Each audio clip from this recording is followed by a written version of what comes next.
আল্লাহ তোমার বান্দা গুনাহগার, তুমি মাফ করে দাও। ইয়া আল্লাহ, জীবনে গুনাহ করব না। চোখের পানিগুলো ফেলে ফেলে যেমন চাইতে লাগলো, রব্বে কায়নাতের রহমতে জুস আরম্ভ করলো। হাদিসে কুদসির মধ্যে আল্লাহ তাআলা নিজে বলেন, ইয়া ইবনা আদম লাউ বালাগাত যুনুবুকা আনাস সামা ফাস্তাগফিরনি গফারতু লাকা ওয়া লা উবালি।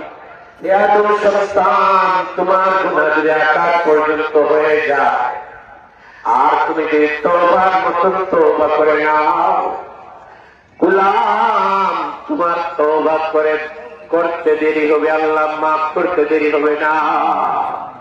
ওলা উবালি, তোমার মধ্যে কি আছে আল্লাহ তাআলা এটা পরোই করবেন না, মাফ করে।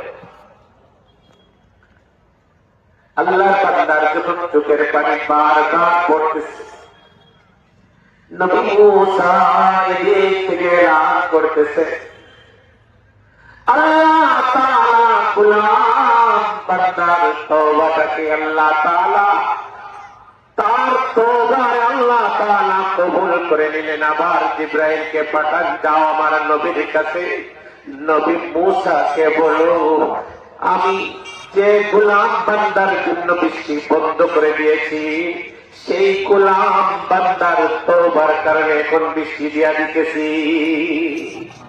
বৃষ্টি দিয়া हर खता पे शर्मसार को मैं,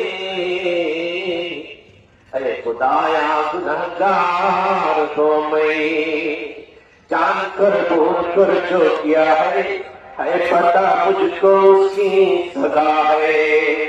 तेरे चौखट पे सर ना झुकाया, बस ज़माने को अपना बनाया। मोछाए जिंदगी আমরা বানাইলাম, গোলাম যখন আল্লাহ তাআলার কাছে সব গুনাহের জন্য যখন শর্মিন্দগি হয়ে যাবে, আল্লাহ তাআলার রহমত ও জোশ মেরে দেয়। আল্লাহ তাআলা এলান করে দেন, চায় গোলাম যা যা যা, সবর দরওয়াজা বন্ধ। আমি মুনিবের দরওয়াজা তোর জন্য বন্ধ না, আমি মুনিবের মায়া